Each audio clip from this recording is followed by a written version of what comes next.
Hello and welcome to CVR News Network. You're watching CVR English World 360 and I'm Sandeep.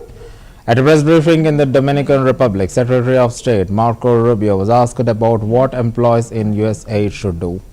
He further said it was absurd to charge the fees to the US military for using the Panama Canal, and it comes after Panamanian President Jose Raul Molino denied the U.S. State Department's claim that his country had reached a deal allowing U.S. warships to transit the Panama Canal for free.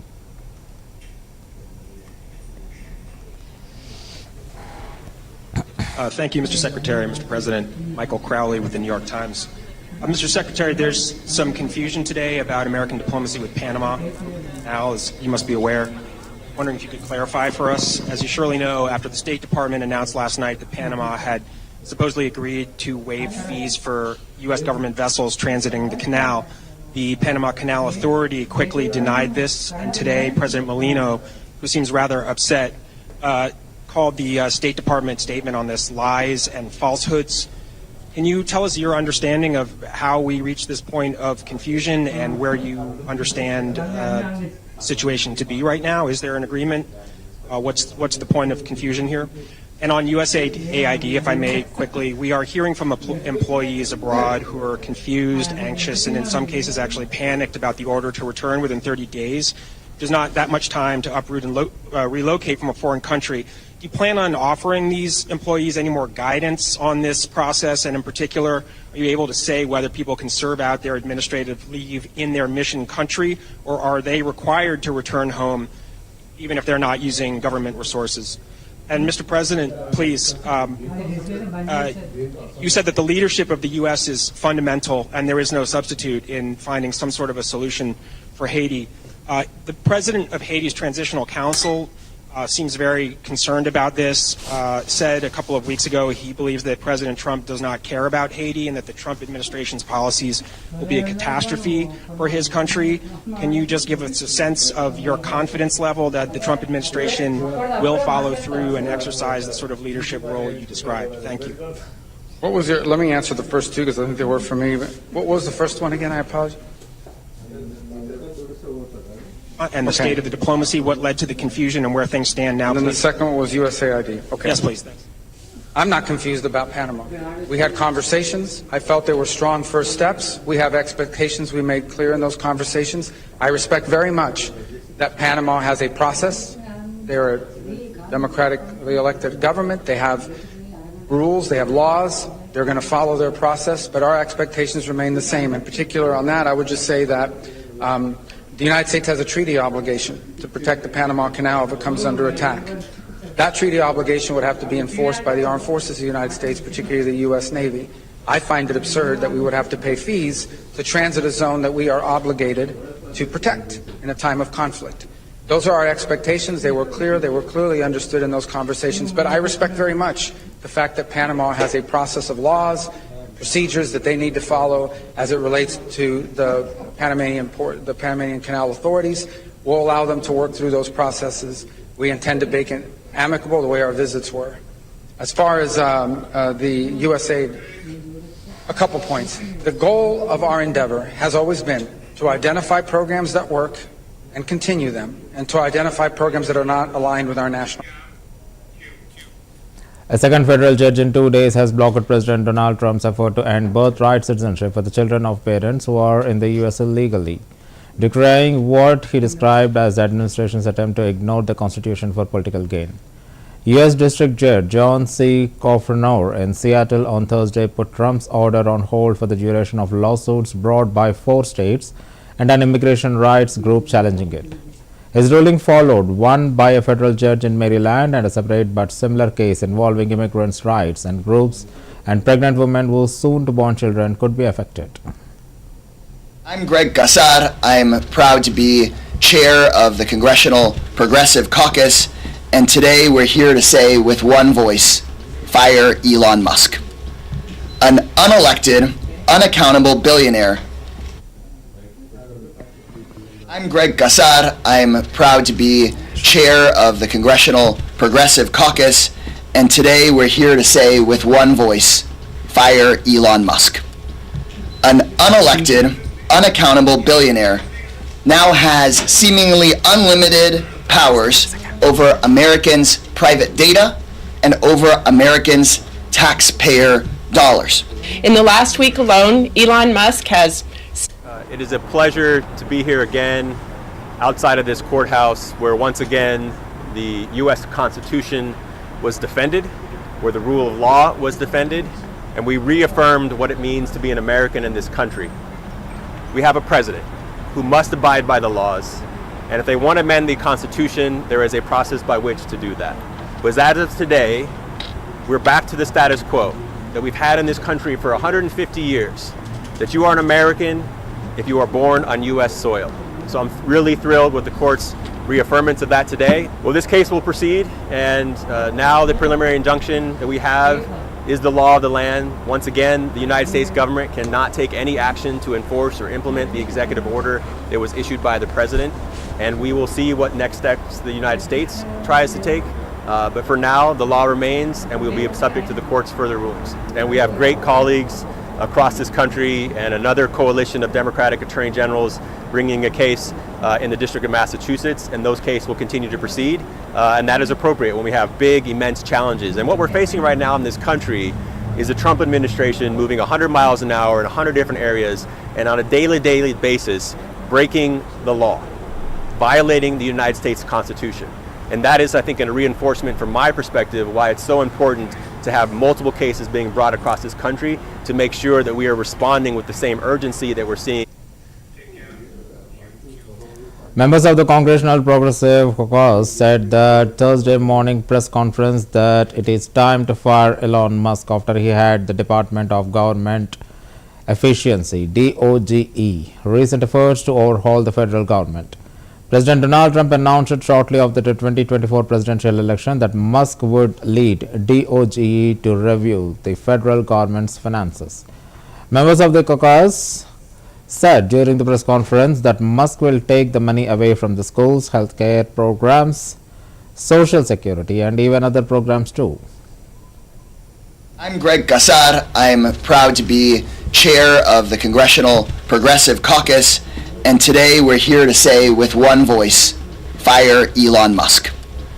An unelected, unaccountable billionaire now has seemingly unlimited powers over Americans' private data and over Americans' taxpayer dollars. In the last week alone, Elon Musk has seized control of the U.S. Department of Treasury's payment system, exposing Americans' most personal financial information, has shuttered the U.S. Agency for International Aid, USAID, putting the lives of millions of people at risk across the world, and threatened the National Oceanic and Atmospheric Administration, undermining our work to combat the climate crisis. This is just the start. You see, what really frustrates me? That the Speaker of the House doesn't have the courage to stand up and defend the integrity of the legislative branch. Well, I am not going to go silently without fighting, and to say and to remind that this is not only unethical, it's illegal, and it is unconstitutional. The record is clear. Elon Musk is anti-worker and anti-labor. We will not allow the shadow government that Musk is leading to destroy government agencies that protect workers. Elon Musk, we've got a message for you. You will be fired. People across all the states and capitals throughout the country are rising up and saying that we cannot have an unelected, someone who has not been vetted, someone who has not taken an oath to protect the interests of the people of the United States. I'm Greg Gassar. I'm proud to be chair of the Congressional Progressive Caucus, and today we're here to say with one voice, fire Elon Musk. An unelected, unaccountable billionaire now has seemingly unlimited powers over Americans' private data and over Americans' taxpayer dollars. In the last week alone, Elon Musk has seized control of the U.S. Department of Treasury's payment system exposing Americans' most personal financial information, has shuttered the U.S. Agency for International Aid, USAID, putting the lives of millions of people at risk across the world, and threatened the National Oceanic and Atmospheric Administration, undermining our work to combat the climate crisis. This is just the start. You see, what really frustrates me? That the Speaker of the House doesn't have the courage to stand up and defend the integrity of the legislative branch. Well, I am not going to go silently without fighting, and to say and to remind that this is not only unethical, it's illegal, and it is unconstitutional. The record is clear. Elon Musk is anti-worker and anti-labor. We will not allow the shadow government that Musk is leading to destroy government agencies that protect workers. The Rwandan-backed M23 armed group holds a rally in the Eastern Democratic Republic of Congo's city of Goma, which it captured last week, as its fighters advance towards Bukavu, another regional capital.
Police investigating Sweden's worst ever mass shooting are still trying to pin down a motive for the attack, which claimed 10 lives on 4th February.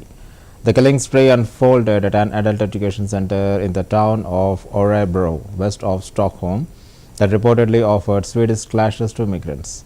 Police say interviews with witnesses and those with links to the perpetrator are going on.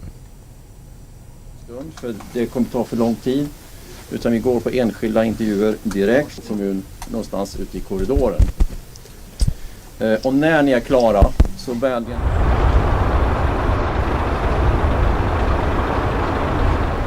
మీరందరూ ఒకసారి చెప్పొచ్చు కదా, మేము చెప్పలేం దాని గురించి. De poliser som kom till platsen berättar om vad som skulle kunna beskrivas som ett inferno. Döda personer, skadade personer, skrik och rökutveckling. Vi håller vittnesförhör, förhör med personer som har kopplingar till gärningspersonen för att förstå varför sker det här.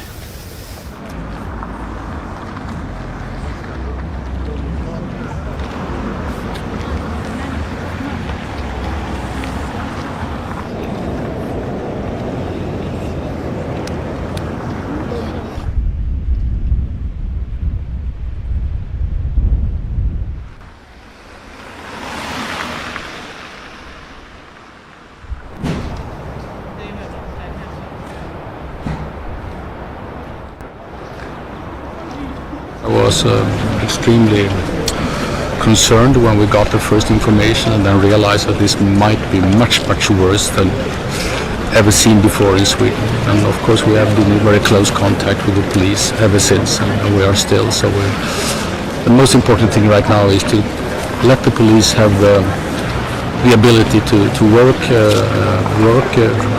for themselves, not being disturbed, not speculate, and things like that. And we are participating, we are sharing the losses for families, and one day, quite soon I hope, there will be a lot of answers as well.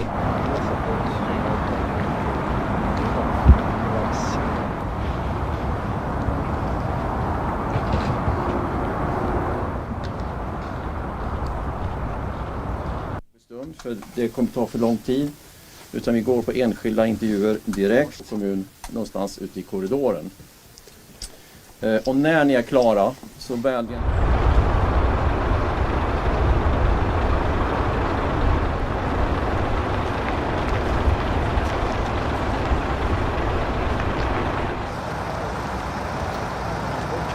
De poliser som kom till platsen berättar om vad som skulle kunna beskrivas som ett inferno.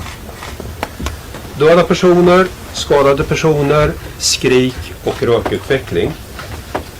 Vi håller vittnesförhör, förhör med personer som har kopplingar till gärningspersonen för att förstå varför sker det här.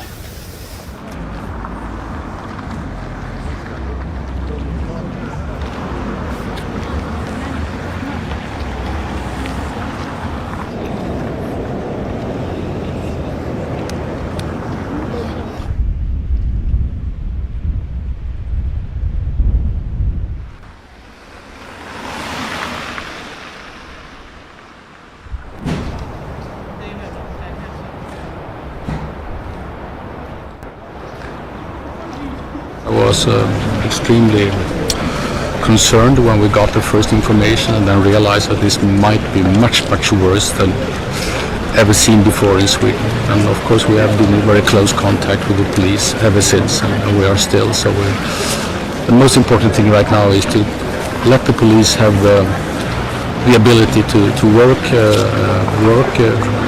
for themselves, not being disturbed, not speculate, and things like that. And we are participating, we are sharing the losses for families, and one day, quite soon I hope, there will be a lot of answers as well.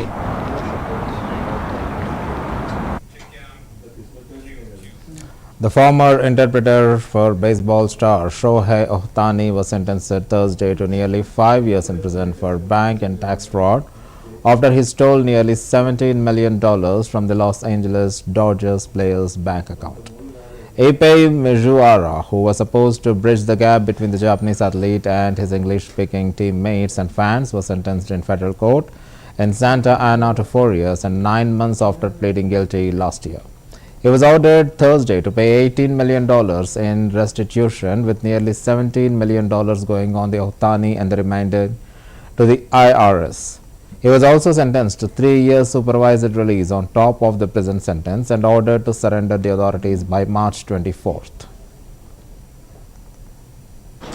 We're here to discuss the conclusion of the criminal case against Ipe Mizuhara. This afternoon, a federal judge sentenced Mr. Mizuhara to 57 months in federal prison for stealing more than $17 million from Shohei Ohtani that Mr. Mizuhara used to pay gambling debts. In conjunction with this case, Mr. Mizuhara also filed a false tax return by failing to report the stolen money as income. In addition to the prison term, Mr. Mizuhara was ordered to pay more than $17 million in restitution to both the IRS and Mr. Ohtani. All of that investigation points to one conclusion, and that is Mr. Ohtani is a victim in this case. He had money stolen from him, he was taken advantage of, and he was preyed on by Mr. Mizuhara. We're here to discuss the conclusion of the criminal case against Ipe Mizuhara. This afternoon, a federal judge sentenced Mr. Mizuhara to 57 months in federal prison for stealing more than $17 million from Shohei Ohtani that Mr. Mizuhara used to pay gambling debts. In conjunction with this case, Mr. Mizuhara also filed a false tax return by failing to report the stolen money as income. In addition to the prison term, Mr. Mizuhara was ordered to pay more than $17 million in restitution to both the IRS and Mr. Ohtani. All of that investigation points to one conclusion, and that is Mr. Ohtani is a victim in this case. He had money stolen from him, he was taken advantage of, and he was preyed on by Mr. Mizuhara. We're here to discuss the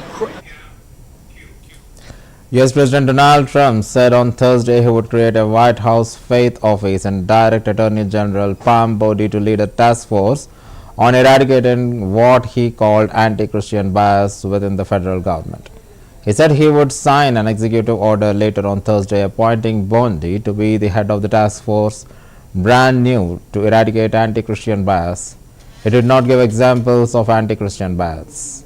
Trump also recounted his close call with death after his would-be assassin nearly killed him last June, saying it was God that saved him. Such weaponization and religious persecution, today I'm signing an executive order to make our Attorney General, who's a great person, she's going to be a great Attorney General, Pam Bondi, the head of a task force, brand new, to eradicate anti-Christian bias. About time, right? Anti-Christian bias. Yeah, you never heard of that one before, right? But it's about time, isn't it, though, really? So many times you hear, but you don't hear the anti-Christian bias. The mission of this task force will be to immediately halt all forms of anti-Christian targeting and discrimination within the federal government, including at the DOJ, which was absolutely terrible, the IRS, the FBI, terrible, and other agencies. In addition, the task force will work to fully prosecute anti-Christian violence and vandalism in our society and to move heaven and earth to defend the rights of Christians and religious believers nationwide.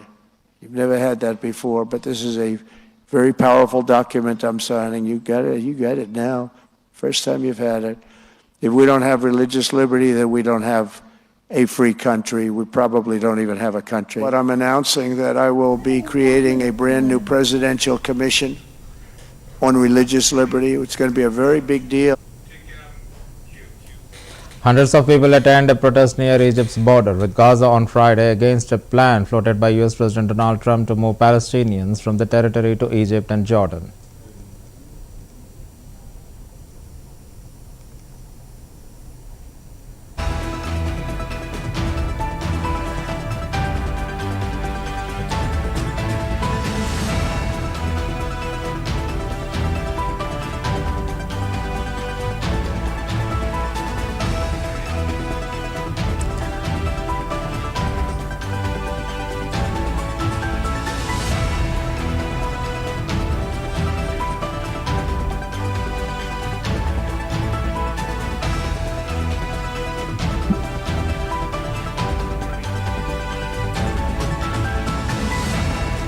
U.S. Deputy Special Envoy for the Middle East Morgan Ortagus expressed gratitude to Israel for its role in defeating Hezbollah. Speaking at a press conference after meeting with Lebanese President Joseph Aoun, Ortagus also acknowledged the commitment of the Lebanese government to ending corruption, implementing reforms, and ensuring Hezbollah's exclusion from the government in any form. Israel for defeating Hezbollah, but it's also thanks to you, thanks to the Lebanese people. It is thanks to President Aoun and the Prime Minister designate Nawaf Salam and everyone in this government who is committed to an end of corruption, who's committed to reforms, and who are committed to making sure that Hezbollah is not a part of this government in any form, and that Hezbollah remains disarmed and militarily defeated. That, of course, starts with the pressure that President Trump is now placing on the Islamic Republic of Iran so that they can no longer fund their terror proxies through the region. And we will be working again to make sure that the Islamic Republic of Iran doesn't achieve a nuclear weapon, and also that they are unable to inflict chaos and harm into this country and to so many other countries around the region, which they were allowed to do for decades. That ends with President Trump. So, again, wanted to say that I'm very, very grateful to be here. I know we're going to take a couple of questions. I think it's really important for the Lebanese people to know that I'm committed to this country. The United States of America is committed to the friendship and partnership that we have with this new government. We're incredibly hopeful. That hope comes because we know that we have men and women of character, of resilience, of transparency. The men and women of character in this government will ensure that we start to end corruption, that we end influence from Hezbollah, and that we embark on the reforms for a greater country, for the Lebanon that all of you, that the people of Lebanon deserve. As I just said to the president, we don't want to look at Lebanon as a donor country. You're a beautiful, sophisticated country that deserves to have the most impressive businessmen and women, the most impressive businesses, companies, and countries from around the world investing in here. We want to get to Lebanon, back to that place where it is the place and the hope of the Middle East, and I know we'll get there. And that's the end of the World 360. Stay tuned to CVR News English.